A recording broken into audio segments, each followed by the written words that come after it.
Tapi penting sih, masalah ini kan kehidupan kita kan. Kita tuh layak loh untuk dapatkan yang terbaik untuk versi diri kita sendiri.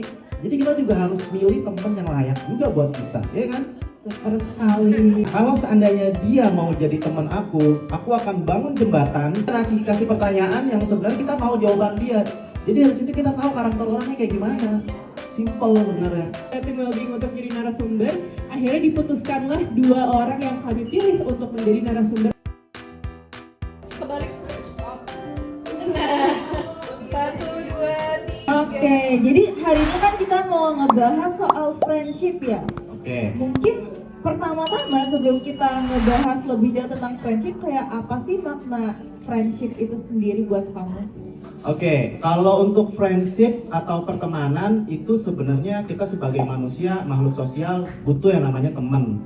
Bukan cuma sekedar relasi berteman biasa aja gitu kan, tapi ya kita butuh yang namanya bisa jadi support system kita, bisa jadi teman kalau kita lagi butuh sesuatu, misalnya kita lagi mau nonton bareng, kita kan butuh teman gitu kan. Nah, mungkin kita sendirian ketuk gitu, kecuali memang orangnya pede gitu kalau sendiri, tapi kalau nggak semua orang kan bisa melakukan apa-apa sendiri gitu kan. Dan biasanya kita tuh butuh orang lain untuk bisa jadi support system kita, dan balik lagi kita makhluk sosial, kita tuh butuh yang namanya orang lain untuk bisa cerita, sharing dan yang lain-lain kayak gitu sih Kak. Oke. Kalau menurut kamu sendiri kan, kalau misalnya mungkin dulu ya pas kita di sekolah, tiap hari ketemu teman-teman, semuanya itu teman sekolah, nggak ada yang namanya rekan sekolah ya. Semuanya teman sekolah. Oke. Kalau misalnya sekarang kan penggantinya kita udah kerja nih ya. Berarti dan ya dengan ratusan orang di sini itu kan kita sebutnya sebagai rekan kerja. Betul. Selain teman kerja. Nah, Betul. kalau menurut Deden sendiri ada nggak sih perbedaan rekan kerja dan teman? Apakah sebenarnya rekan kerja itu semuanya bisa dianggap sebagai teman sih? Oke, jadi kita tuh dapat teman itu dari banyak apa ya, platform yang kita punya lah. Mungkin awal-awal dulu kita masih sekolah, ya kan, kuliah dan yang lain-lain, itu dapat teman dari situ, atau teman tetangga itu bisa jadi teman. Dan teman itu juga bisa kita dapatkan dari dunia kerja. Nah nanti jadi kalau untuk pertanyaannya, teman itu jenisnya dengan rekan kerja bedanya apa? Mungkin seperti itu ya. Jadi sebenarnya basically kalau yang kita tangkap, kalau yang aku biasa terapkan di hidup aku ya, aku tuh punya namanya circle untuk pertemanan. Jadi aku bikin 3 circle. Circle yang pertama itu adalah yang dekat banget, yang kedua dekat aja, yang ketiga itu nggak terlalu dekat. Itu biasanya kayak say hi gitu. Tapi tetap kita respect dengan hormat dong. Nggak mungkin kita nggak respect dan hormat meskipun kita cuma say hi. Yang penting kita ada boundaries atau batasan yang kita bisa terapkan ke teman-teman kita nantinya, gitu kan.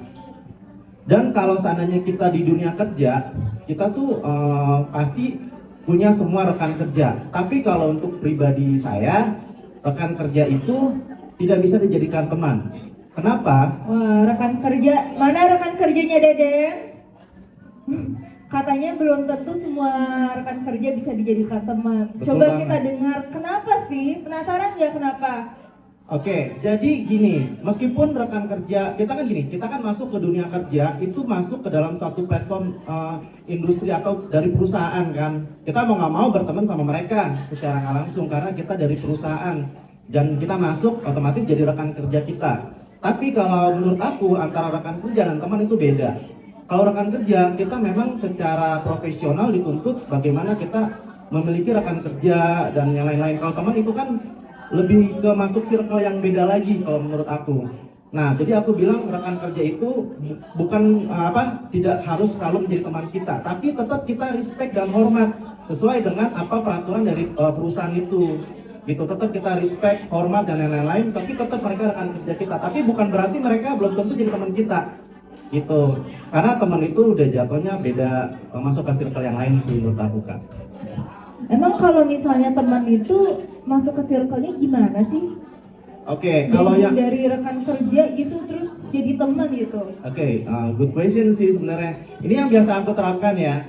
Jadi biasanya aku kalau seandainya menerapkan dalam hidup aku pribadi, itu kalau aku pribadi biasanya aku membuat circle di 3 circle. Nah, Circle-nya apa aja nih? Circle, jadi kan aku di sini mungkin nggak ada ilustrasinya. Jadi aku menempatkan aku satu titik di titik tengah, ya kan? Titik tengah itu aku bikin lingkaran, terus yang lingkaran kedua dan lingkaran ketiga. Nah, lingkaran yang pertama itu aku masuk dari lingkaran yang ketiga dulu ya. Jadi lingkaran ketiga itu adalah circle yang bisa bilang nggak terlalu dekat, yang kita say hi atau tetap kita menyapa, tapi tetap kita respect dan hormat. Yang kedua itu circle yang cukup dekat. Berarti lingkaran ketiga tuh yang paling luar. Nah, yang ketiga itu paling luar, bener Oke, banget. berarti yang kedua itu?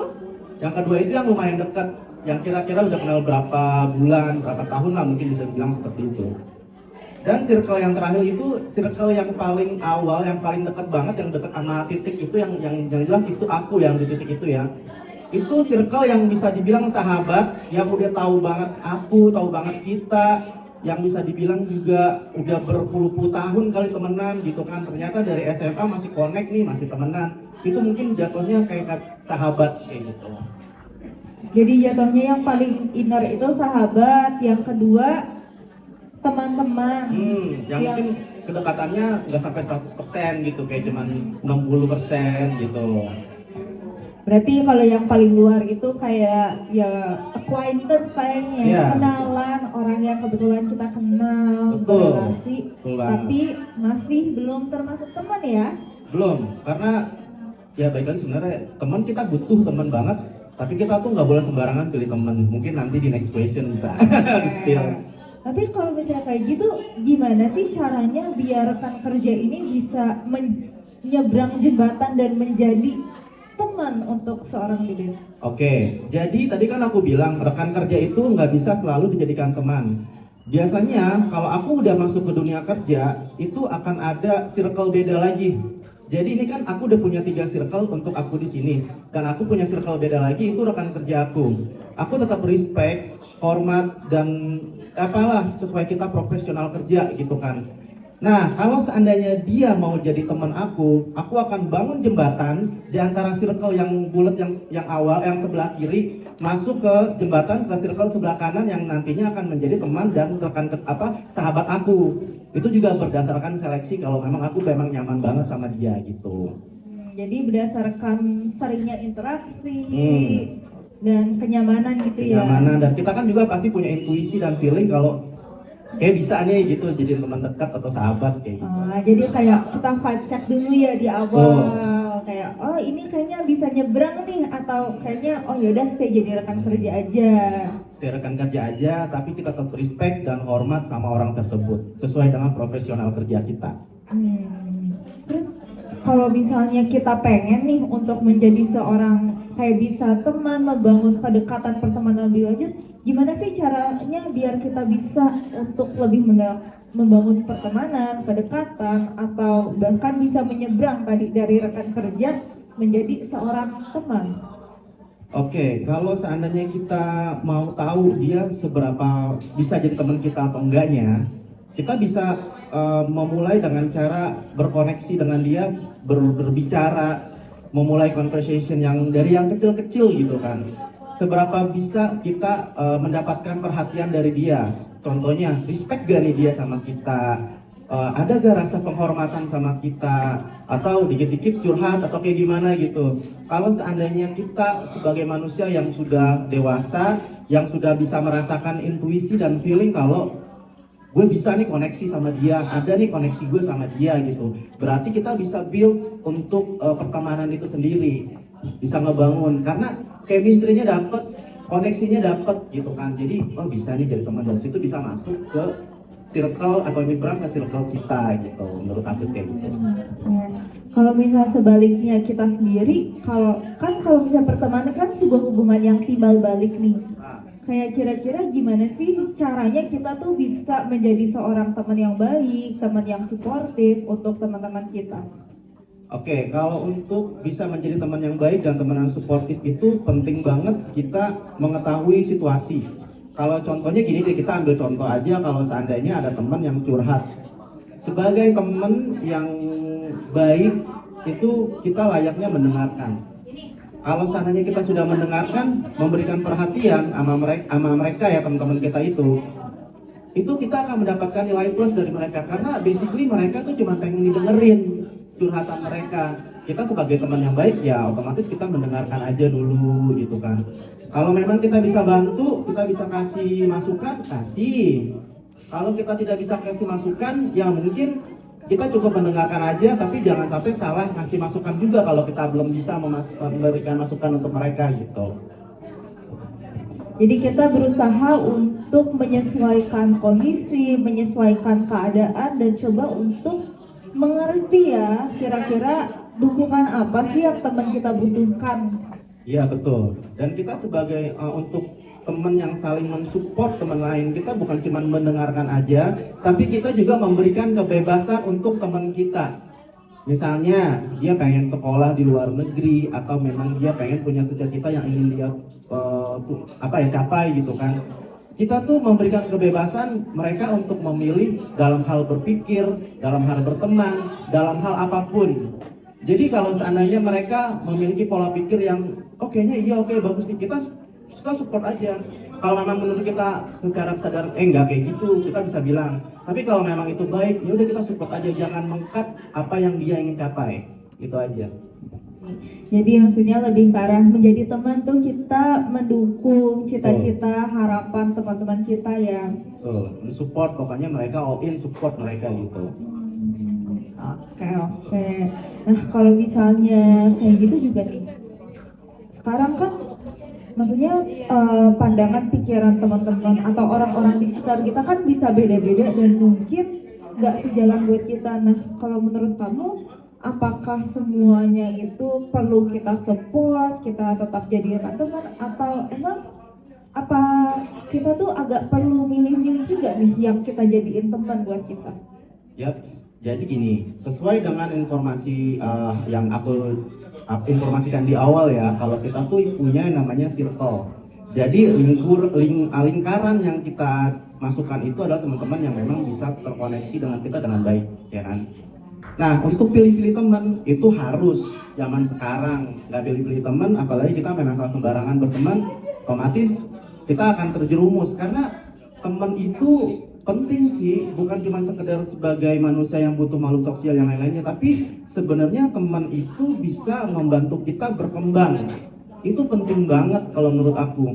Jadi kadang-kadang kan kita pengen apa gitu kan, contohnya pengen mencapai sesuatu, tapi kita tuh punya keterbatasan, tapi ternyata kita punya teman yang memiliki pengetahuan yang lebih dari apa yang sebenarnya ini sesuai yang gue mau nih, kayak gitu. Nah itu bisa menjadi support system kita. Makanya aku bilang tadi, kita tuh bener-bener harus pilih teman, dalam arti kalau memang temannya layak buat kita temenin, ya kita temenin, deketin, apalagi dalam hal dia bisa membantu kita mencapai yang kita mau. Jadi ada benefitnya, bukannya lu pilih teman karena ada benefitnya, tapi memang that's what it is, ya kan. Kalau nggak ada benefitnya, ya kita tetap hormat lah, tetap respect gitu kan, asal kita nggak menjauhkan mereka secara negatif aja. Cuma kayaknya nggak bisa masuk circle gue deh yang kayak gini gitu, bisa jadi kayak gitu mungkin. Mungkin kalau dari kamu sendiri, apa sih yang kayak gimana sih yang biasanya jadi filter kamu untuk kayak, oh ini mah nggak bisa masuk deh ke circle aku? Oke, jadi kalau nggak bisa, kalau misalnya nih ya, kalau aku ketemu, dia nggak bisa masuk ke circle aku. Mungkin mungkin gini, kita kan manusia berbeda-beda ya, dari pengalaman hidupnya, pelajaran yang dia dapat, bagaimana dia mau mencapai sesuatu yang apa yang dia mau gitu kan. Kalau seandainya kita bertemu teman yang tadi aku bilang ada benefitnya buat kita, bukannya benefit yang apa-apa gitu ya, tapi bisa memberikan masukan kita yang baik gitu kan, bisa memberikan jadi support sistem kita gitu kan, itu bisa kita ambil. Kalau yang negatifnya itu banyak sih sebenarnya yang negatif, kayak misalnya dikit-dikit curhat, terus curhatnya itu yang terlalu, mungkin kita pertama ngedengerin biasa-biasa aja, cuma kalau keseringan ya nggak mungkin dong kita bisa nampung. Masalahnya setiap orang juga kan punya problem kan. Jadi kalau seandainya kita nampung semua, kita juga punya masalah pribadi masing-masing. Mungkin kita bisa membantu menyelesaikan dengan menjelaskan kepada dia sesuai dengan apa yang kita punya aja. Kita punya ilmu apa nih sesuai dengan yang kita tahu gitu kan. Jadi kita jelasin gini gitu. Tapi kalau kita nggak tahu, kita bisa bilang. Kalau misalnya kita udah ngerasa nggak nyaman, kita bisa ngomong secara langsung. Jangan diem-diem tiba-tiba ngilang, tiba-tiba diemin gitu kan, kayak gimana gitu.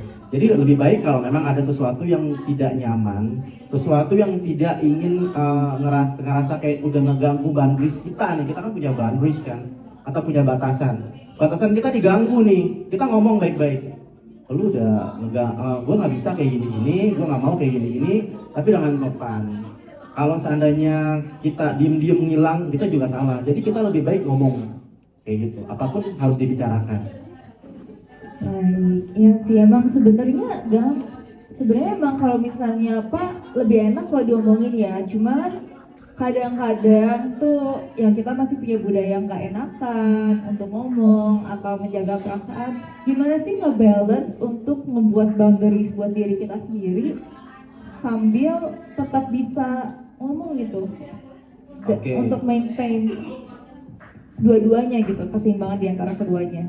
Memang sih kita sebagai orang Indonesia pasti ada ngerasa gak enak kalau ngomong gitu, gak enak, takut tersinggung atau kayak gimana. Tapi kita harus membiasakan diri kita untuk melakukan sesuatu hal yang memang kita wajib untuk lakukan untuk diri kita sendiri. Itu kepentingan buat kita, ibarat kata gini. Contohnya gini, gue gak nyaman, tapi lu tetap terus-terusan ngerasa diem aja. Ya lu harus speak up kalau lu gak nyaman, lu harus ngomong kalau lu gak mau. Jangan sampai kita hanya ngerasa gak enakan, gak mau, tapi kita tetap terus diganggu. Ya kita mungkin dengan memberanikan diri sendiri, melatih diri sendiri, bilang sama dia secara tegas tapi baik dan sopan bahwa kita nggak bisa menerus digituin gitu. Contohnya mendapatkan perilaku yang sangat tidak layak kita dapatkan, karena ini untuk kepentingan kita loh, untuk perkembangan diri kita. Jadi kalau seandainya ada sesuatu yang mengganggu diri kita bisa ucapkan secara langsung, secara baik dan tegas. Kalau misalnya dia nggak terima ya itu terserah dia, tapi kan ya ini diri kita sendiri, kita layak untuk mendapatkan kebahagiaan dalam diri kita sendiri. We deserve to be happy. Oke, makanya karena itu pentingnya untuk tetap ngomong. Ada nggak mungkin tips-tipsnya gimana sih cara kita bisa menyampaikan dengan tegas tapi tetap sopan agar nggak terlalu menyakiti gitu perasaan orang?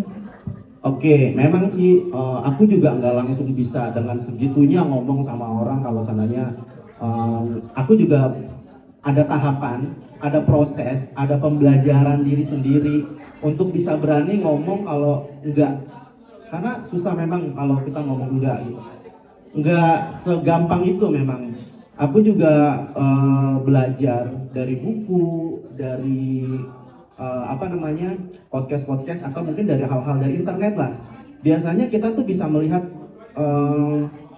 yang baik-baik untuk kita gitu. Kita bisa belajar dari sana. Misalnya dari buku deh, aku banyak banget baca buku tentang karakter building, yang dimana apa yang harus kita lakukan, apa yang kita bisa perbuat. Mungkin dari situ kita bisa belajar dan merangsang diri kita sendiri untuk oh ya ternyata buku ini aja ngejelasin kayak gini, masa gue terus-terusan enggak gitu. Ya udah gue beraniin diri. Mungkin kita harus belajar dan aware sama diri sendiri dari baca buku, dari lihat internet, dan banyak hal yang kita bisa lakukan dari pelajaran tersebut sih sebenarnya. Oke.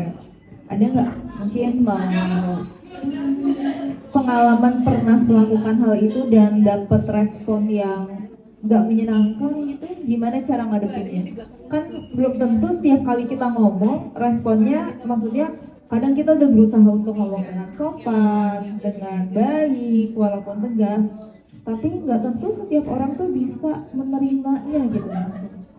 Oke, jadi kalau aku biasanya ngasih time limit. Kalau sampai beberapa kali aku approach tapi dia masih ngerespon yang same thing yang kita dapatkan, ya udah bed, karet, udah putusin aja. Karena we deserve to be happy. Kita tuh deserve untuk mendapatkan apa yang kita mau, kebahagiaan untuk kita. Jadi karena satu orang kita nggak nyaman, jadi kita nggak bahagia, ya udah, let it go. Kalau menurut aku tuh seperti itu. Jadi memang hal itu memang kita bisa tidak dapatkan dalam satu malam ya. Yang tadi aku bilang, kita tuh harus praktis, harus belajar dari pengalaman sampai akhirnya kita berani untuk bisa melakukan tindakan yang layaknya harus kita lakukan. Menurut aku kayak gitu. Jadi kalau misalnya kita udah berusaha, tapi ternyata respon teman kita tuh negatif, ya udah. Kalau misalnya berarti itu ya udah anggapnya saatnya untuk berpisah gitu ya. Iya betul. Jadi kan ada istilah people come and go. Jadi pada saat awal-awal kita ketemu, they're coming ke kita. Ada saatnya go. Oke, mungkin kalau memang nggak cocok, udah nggak ada koneksi, you can go, I can go. Jadi kita bisa punya tujuan hidup masing-masing. Aku doain dia untuk bahagia, aku juga mendoakan aku untuk bahagia. Jadi yang penting positifnya dia dapat. Jadi kita tuh nggak ngerasa sakit hati juga karena ya udah dia yang menginginkan untuk seperti itu, aku juga menginginkan untuk seperti aku gitu kan. Jadi ya kita masing-masing. Tapi dalam konteks masih support dan menghargai gitu aja. Tapi pernah nggak dengar bahwa kayak kan kadang-kadang apalagi kalau mungkin itu lebih mudah untuk kita lakukan kalau teman-temannya masih di circle luar nih. Kalau misalnya temennya udah circle dalam, di mana dia udah tahu banyak cerita kita, itu gimana menurut? Oke, kalau untuk circle luar gampang banget ya, apalagi kenal baru beberapa bulan. Ya udahlah, it's easy, very easy. Jadi kalau seandainya kita baru kenal beberapa bulan, dia kayak gitu, aku bilang alhamdulillah, you can go, even secepat mungkin gitu kan. Tapi yang kalau udah terlalu jauh, aku juga ada sih beberapa teman yang udah jauh, udah berpuluh-puluh tahun. Aku nggak karet, aku nggak putuskan, karena aku udah kenal dia cukup jauh. Jadi kan ini ada proses acceptance kan. Kita tuh udah menerima teman kita itu udah baik buruknya, udah kayak gimana. Ada beberapa yang aku nggak putusin, aku tetap berteman sama dia. Cuman kapasitasnya udah nggak kayak dulu, nanti kan. Jadi mungkin dulu bisa hampir seharian, tapi mungkin kalau sekarang karena udah adanya ketidakcocokan, karena orang tuh berubah, people change, bahkan kita juga berubah. Mungkin dulu yang kita kenal seperti ini, tapi ternyata yang lama-kelamaan kok berubah gitu kan. Nah otomatis kan dari situ kita bisa kan, kalau aku sih biasanya bukan langsung negative thinking ya, aku bisa bilang mungkin dia lagi butuh time-nya dia, atau mungkin kita mungkin karena udah terlalu sering ketemu bosen, ya udah ada jedanya, karena kan nggak harus bersama-sama terus kan kalau berteman itu. Ada kalanya kita tuh waktunya lama nggak ketemu, tapi sekali ketemu dapet koneksinya kayak gitu sih mungkin. Jadi kalau misalnya itu ada beberapa yang ya udah kalau misalnya memang ternyata walaupun udah teman lama terus tiba-tiba satu dan lain hal ternyata jadinya ketidakcocokan dan respon dia tuh kurang bisa saling menerima, ya mungkin dari inner circle banget agak geser dikit kali ya. Iya betul, karena kan balik lagi people change. Bagaimana dia memiliki pengalaman hidup, bertemu dengan siapa, apa yang dia rasakan secara emosi, itu kan merubah dia sebenarnya dari karakter dan perilaku. Dia bertemu sama siapa nih, dia akan ngikut tuh, seperti yang aku bilang kan biasanya teman itu akan mempengaruhi, itu pasti banget mempengaruhinya. Kalau kita menyadari, kok gue jadi ikut-ikutan dia gitu kan, karena memang secara nggak sadar kita tuh terpengaruh sama teman, itu pasti banget vibes-nya gitu, ibarat kata dapet pasti. Oke, makanya itu balik lagi ke poin sebelumnya bahwa penting banget ya kita milah-milah teman yang dekat sama kita, karena sikap kita, tindakan kita yang kita lakukan juga kebiasaan kita tuh bisa banget ngikut ya ke teman-teman kita. Betul. Jadi pilih-pilih teman itu bukan cuma sekedar bisa merubah kita ya, tapi yang tadi aku bilang bagaimana chemistry-nya. Dan kalau seandainya kita nggak menemukan kecocokan sama dia, ya udah nggak apa-apa. Berarti memang kita sebatas ini aja, sebatas beberapa bulan aja kenalnya, it's okay, no problem. Yang penting kita tuh menyadari diri kita sendiri aja. Nah kalau misalnya balik lagi tuh, menurut kamu kan namanya juga teman, kita pasti suka saling cerita. Gimana sih cara kamu sendiri memilah-milah apa yang bisa oke nih buat diceritakan ke teman dan apa yang enggak, terutama apalagi kan kadang-kadang kita nggak tahu ya. Oke. Jadi sebenarnya ya itu bagus banget tuh pertanyaannya. Jadi gini, kita tuh pasti punya ada rasa pengen cerita sama orang. Jadi kita tuh ada ngerasa, gue pengen sharing, nggak mungkin gue ngendem sendiri gitu kan. Jadi biasanya hal-hal yang kita ceritakan sama orang itu berdasarkan kita, kalau ini aku mungkin mengategorikannya karakter orangnya. Aku juga punya temen yang akrab sampai berpuluh-puluh tahun, tapi karakternya dia nggak bisa nih gue ceritain masalah ini.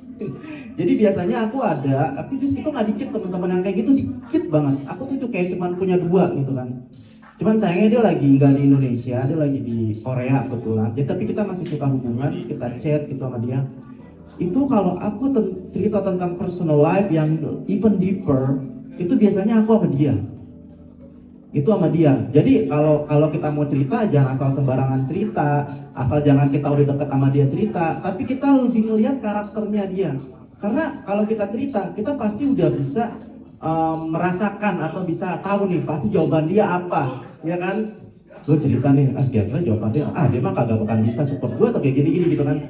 Kita tuh tahu karakter dia, oh karakter dia nggak ngejudge, karakter dia tuh bisa ngasih choices gitu kan. Kita dikasih pilihan nih, lu mau kayak gimana? Biasanya tuh aku melihat ke karakter orangnya. Jadi kalau seandainya orangnya bisa diajak cerita, karakternya cocok nih, biasanya aku pilih yang kayak gitu, teman-teman yang bisa diajak cerita. Tapi kalau balik lagi untuk teman yang nggak bisa diajak cerita, ya balik lagi kita nggak usah cerita sama dia, ya let it go gitu kan, nggak usah lah nih yang pendemannya sendiri, kita cari tahu sendiri dari buku dan yang lainnya kayak gitu. Oke, jadi kita juga sebelum cerita sama teman, kita coba untuk mengenali karakternya dan kira-kira mereka tuh bisa tipe yang ngasih advice kah, tipe yang suportif atau yang bisa memengaruhi yang nggak sejalan sama kita ya? Iya betul. Jadi kalau aku tuh biasanya lagi ada problem sama keluarga, itu kan internal ya, private banget itu biasanya. Aku cerita mungkin sama satu orang yang teman aku yang di Korea itu, dia lagi ini nih sama saudara gini. Biasanya dia ngasih advice atau mungkin ngasih choices kayak pilihan, lu harus mendingan kayak gini deh, kayak gini. Oh iya benar juga. Jadi aku dapat input dari dia gitu. Bener kan, akhirnya kan sesuai dengan ekspektasi yang aku harapkan karena aku curhatnya sama orang yang tepat. Kalau kita dikit-dikit curhat, lah ngapain kayak gitu kan, males juga jatuhnya. Oke, nah tapi kan untuk bisa kamu dapet nih teman kamu yang kayak di Korea ini, itu pasti butuh waktu lama kan ya untuk ketemu dan bisa yakin. Yap. Nah itu gimana sih boleh nggak kayak mungkin cerita dikit gimana sih prosesnya sampai kamu bisa ngefilter dan yakin nih sama orang ini dari segitu banyaknya orang? Biasanya aku ngetes beberapa hal pertanyaan atau beberapa poin lah biasanya, dan kita dapat jawaban dari dia. Nah begitu kita dapat jawaban dari dia, gue tahu nih orangnya kayak gimana. Kayak gitu. Aku ngasih tes biasanya. Tesnya itu sebenarnya bukan masalah kita misalnya pura-pura aja punya masalah atau kayak gimana gitu. Kita kasih pertanyaan yang sebenarnya kita mau jawaban dia.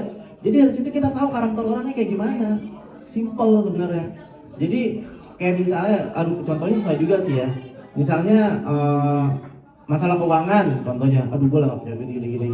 Nah dari situ kita bisa tahu nih dari respon dia, wah dia orangnya tipikalnya kayak gimana. Dalam hal apa aja ya, bukan hal keuangan aja. Jadi biasanya kita ngasih test questions kayak mau masuk apa ya, test questions.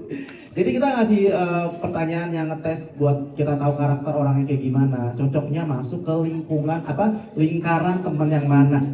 Jadi gitu. Jadi ada filter, ada kuis-kuisnya sendiri ya ternyata. Ya, tapi penting sih, masalah ini kan kehidupan kita kan. Kita tuh layak loh untuk dapatkan yang terbaik untuk versi diri kita sendiri. Jadi kita juga harus pilih teman yang layak juga buat kita, ya kan? Super sekali. Oke, mungkin kita udah ngobrol panjang nih, dari teman-teman ada nggak yang mau tanya sama narasumber kita hari ini? Jadi di konteks pertemanannya Bang Deden tadi di curhat itu selain ngutarain isi hati, berarti ngetes atau ngefilter teman-teman juga. Iya. Jadi otomatis sebelum kita lebih jauh ke lingkungan pertemanan yang lebih dekat, biasanya aku ngasih tesnya mungkin beberapa tes pertanyaan yang sebenarnya yang pengen sesuai dengan sesuai dengan momennya. Gue pengen tahu dia karakter dari sisi apa. Misalnya, oh ternyata dia orangnya kayak gini gitu kan. Ya udah berarti kita tahu batasan apa yang bisa kita masukkan dia ke lingkungan teman yang mana gitu. Terjawab ya? Jawab, thank you. Oke. Jadi Bella nanya, gimana caranya ngadepin teman yang di depan tuh baik gitu ya, tapi ternyata di belakang tuh ngomongin kita gitu. Kalau menurut Deden gimana? Menurut Bella, pertanyaan dari Bella. Silakan Deden. Serem banget ya teman kayak gitu ya. Ya udah, kalau kita ketemu teman kayak gitu, ya kita bisa fake sesuai dengan dia yang fake juga sih sebenarnya. Enggak. Kita nggak harus jadi orang fake ya. Kita straight to the point aja. Kalau kita menemukan hal itu benar-benar kejadian, kita ngomong aja. Kok gitu sih gitu kan? Kok gini sih gitu kan? Karena kalau didiemin juga, ujung-ujungnya dia ngerasa keenakan, ngerasa kita nggak tahu gitu kan. Ya udah ngomong. Kita tahu responnya dari dia. Kalau memang kita tahu posisi kita benar, kita nggak merasa salah, ngomong gitu. Tapi kalau ngerasa, oh gue juga dapat kesalahan nih, kita koreksi dulu nih. Biasanya kita gini, sorry ya, lu kok ngomongnya gini-gini, mungkin dari gue ada yang salah, gue minta maaf kalau sananya gue ada yang salah. Tapi kalau ada poin yang ngerasa itu nggak benar apa yang lo omongin ke gue, kita utarakan aja sama dia. Tapi kalau bisa eye to eyes, jadi kita berdua gitu, kalau memang berdua ya. Tapi kalau memang ada beramai-ramai, kita beramai-ramai. Tapi kalau bisa selesaikan dengan baik-baik sih, kayak gitu. Apa? Nggak merasa salah. Katanya Kalau dia ngerasa salah dan nggak mau minta maaf, ya udah, ignore. Ya udah. Kalau aku sih udah let it go aja. Yang penting udah diutarakan, udah diomongin. Kalau sananya ngerasa dia seperti itu, ya udah, kita nggak usah dilanjutkan. Berarti let it go. Kita pertemanan kita sampai sini aja ya, gitu. Jadi ya udah, berarti kita cukup tahu karakternya dia kayak gimana. Jadi tapi kalau itu kasarnya ya, tapi jangan kayak gitu juga sih. Tapi ya udah, kita diem-diem baik, tapi tetap respect sih, gitu. Oke, ya sebenarnya mungkin salah satunya juga kita bisa coba asertif ya sama teman kita yang fake itu. Kan di kegiatan well-being masih ingat nggak kegiatan komunikasi asertif? Ayo. Ya, jadi komunikasi asertif itu adalah gaya komunikasi. Kan kalau misalnya kita diem doang, kita ghosting, itu ceritanya kita lagi atau kita pasrah, itu kan kita pasif. Kalau kita ngelabrak orang, itu agresif. Jadi asertif itu di tengah-tengah, gimana kita bisa berusaha buat mengkomunikasikan perasaan kita, pikiran kita dengan cara yang baik, dengan cara yang nice, yang sopan. Itu untuk make it clear. Jadi kita buat batasan juga yang jelas sama si teman fake itu. Jadi kan sebenarnya kalau selama dia tidak merugikan kita secara langsung, kita nggak perlu ngapa-ngapain juga kan. Kecuali kefakeannya itu adalah sesuatu yang ternyata merugikan kita dengan satu atau lain hal. Itu mungkin perlu ya baru ditindaklanjuti. Mungkin aku bisa tambahin gini ya. Kalau aku biasanya gini, misalnya nih ada temen fake atau kayak gimana, aku tuh biasanya nggak bakalan take it personally karena aku memang orangnya nggak mau ngambil hal-hal yang nggak penting. Kalau aku tuh memfilter hal-hal penting atau nggak penting. Kalau emang dia nggak ngomongin kita segala macam, waktu akan membuktikan. Trust me. Waktu itu akan membuktikan kebenaran. Jadi kalau seandainya kita ngerasa ada di posisi yang benar dan ngerasa nggak salah, ya udah diemin aja. Waktu yang akan membuktiin sendiri kok. Asal kita tahu kualitas kita tuh kayak gimana orangnya, kayak gitu.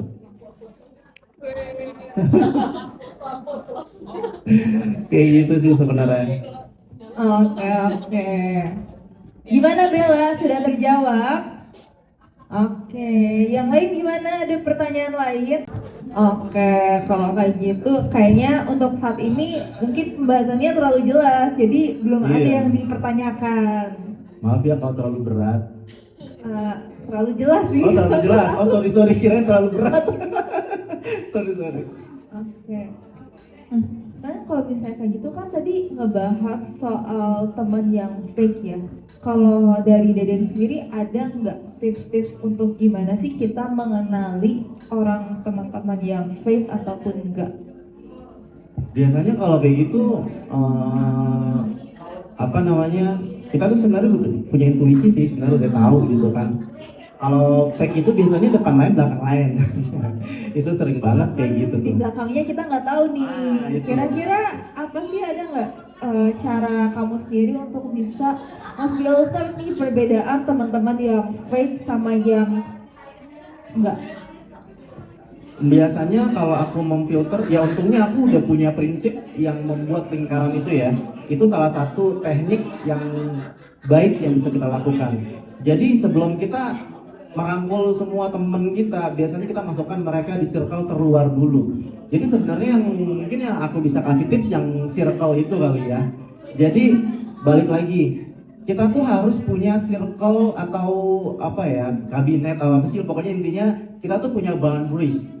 Hal-hal yang layak untuk kita ceritakan, hal yang apa, teman-teman yang layak untuk kita masukkan jadi sebagai teman, itu akan masuk ke lingkaran yang terdekat dengan kita. Mungkin tipsnya kayak gitu ya. Jadi kita tuh beradakan posisi di tengah. Kita membuat lingkaran di tengah-tengah itu, kita di tengahnya, terus kita bikin lingkaran terluar di yang keduanya, dan kita bikin lingkaran ketiga yang terakhir itu untuk teman-teman yang dikategorikan dekat atau enggak dekatnya, kayak gitu kali. Mungkin paham kali ya, cukup lah. Oke. Betul. Tiba-tiba terpana mendengar jawabannya sampai cing hilang. Sasi. Oh, Sasi.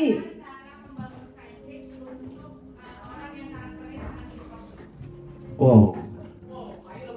Sebenarnya gue introvert sih. Gue introvert. Gue introvert. Jadi kalau introvert itu sebenarnya apa tadi pertanyaannya, bagaimana membangun persahabatan dengan orang yang introvert? Oh, kita pribadi ini introvert tapi pengen membangun persahabatan. Oke.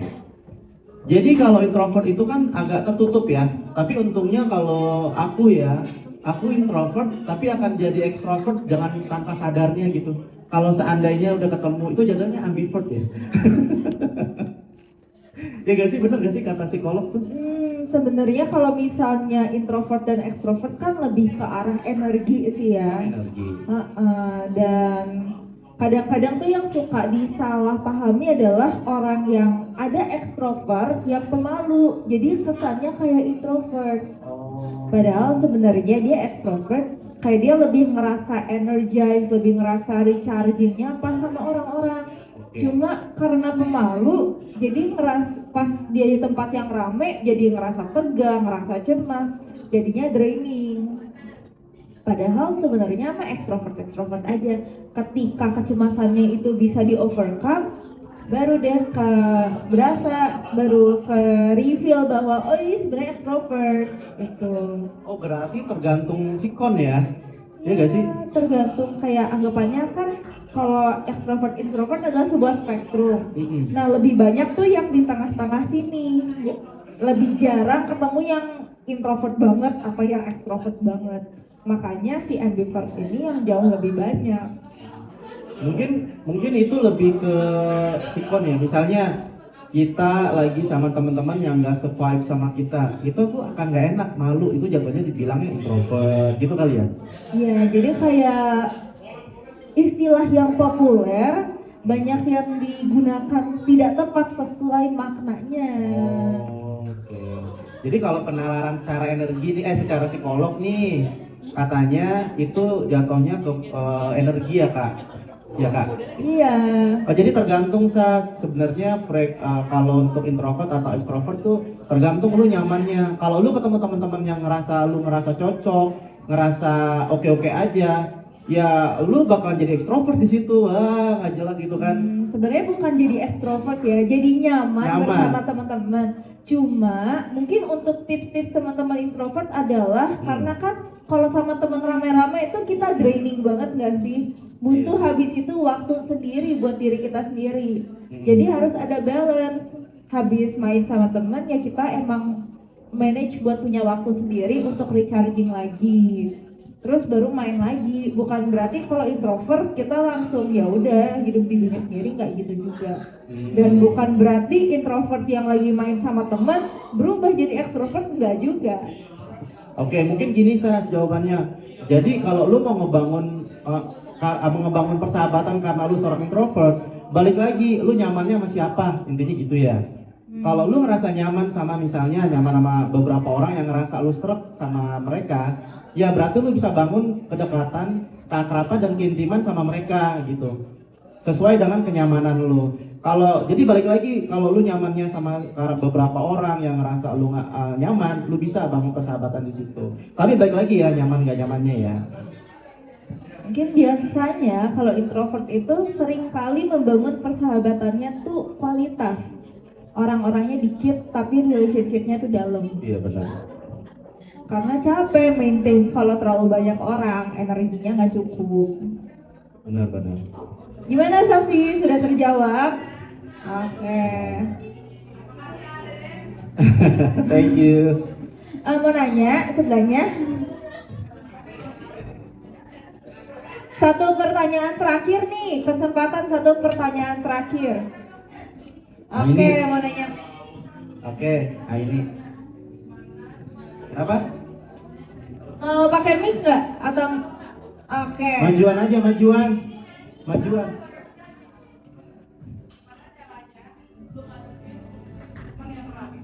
Teman yang keras. Gimana caranya menghadapi teman yang keras kepala?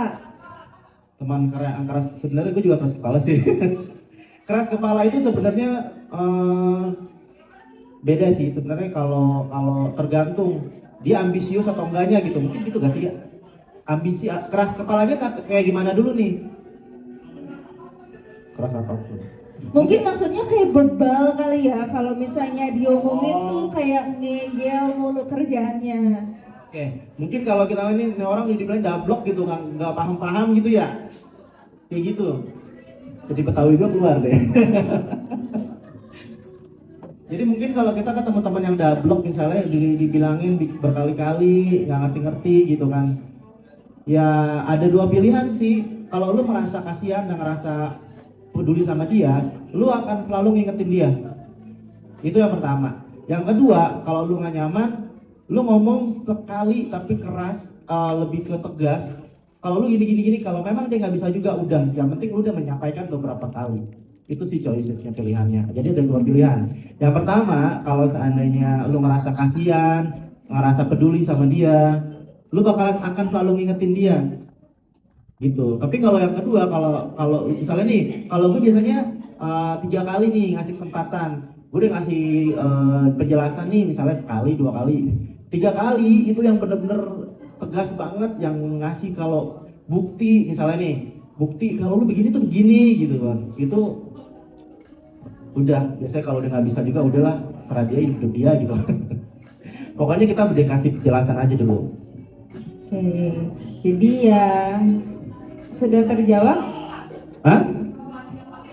Ya itu tergantung kenyamanan ini. Kalau misalnya beberapa kali nggak bisa juga ya udah gitu.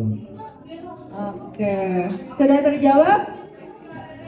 Oke, kayaknya tanpa terasa kita udah mau di akhir sesi talk show nih. Oke. Kalau dari Deden sendiri sebelum kita mengakhiri, ada nggak closing statement untuk talk show hari ini? Closing statement. Mungkin aku cuma mau bilang gini ya, selain milih-milih temen ya kan, circle yang tadi itu kan yang tadi aku sampaikan. Mungkin aku cuma mau bilang kalau kita sebagai manusia hidup gitu kan, kita tuh punya fase gitu kan. Fasenya itu sekolah, kuliah, kerja gitu kan. Nah, kita tuh harus menyesuaikan diri sesuai dengan di tempat kita berada. Kita harus proaktif. Misalnya nih, kita masih di lingkungan sekolah, kita kan tahu kan kayak gimana sekolah kayak gitu. Terus kuliah mungkin kurang lebih sama ya, cuma beda umur aja lebih gede. Tapi kalau kita udah masuk ke dunia kerja, kita tuh harus bisa menempatkan diri sesuai dengan posisi kita gitu kan. Misalnya nih, kita sudah masuk di dunia kerja, ya kita memposisikan diri kita nggak sesuai dengan apa yang kita lakukan pada saat kita kuliah atau sekolah. Contohnya gini, kalau mungkin sekolah atau kuliah kita suka geng-gengan atau gimana gitu teman-temanan. Tapi kalau kita udah masuk dunia kerja, kita nggak bisa membiasakan tabiat kita yang biasa kita lakukan di usia pada saat kita sekolah atau kuliah kayak gitu. Jadi bagaimana caranya? cara-caranya tuh mungkin kita bisa ngelihat dari website, dari buku-buku, bagaimana caranya kita bisa mengetahui hal itu gitu. Misalnya gimana nih caranya merubah diri pada saat udah masuk kerja. Nah, kita baca aja tuh buku, banyak kok informasi dari buku, dari website dan yang lainnya. Jadi kita tuh harus menyesuaikan diri kita di mana posisi kita berada gitu aja. Oke, berarti seiring kita bertambah dewasa, kemampuan kita untuk itu harus diadaptasikan ya. Ya betul. Thank you Deden untuk hari ini semuanya. Terima kasih semuanya udah ikut menyaksikan, menonton dan aktif berpartisipasi. Nah, sebelum kita akhiri, kita juga punya ada souvenir untuk narasumber kita. Oh, thank you. Di hold dulu, tatap melihat ke. Sama Kak Sarah juga. Oh. Oh, aku pegang ini. Oke, lihat sini 1, 2, 3. Kebalik. Oh. Nah, 1, 2, 3. Sekali lagi 1, 2, 3. Oke. Oke, thank you. Kita kembalikan kepada MC kita, Kanisa. Yeay. Boleh, boleh. Kamu di sini jadi apa namanya? Produser di sini.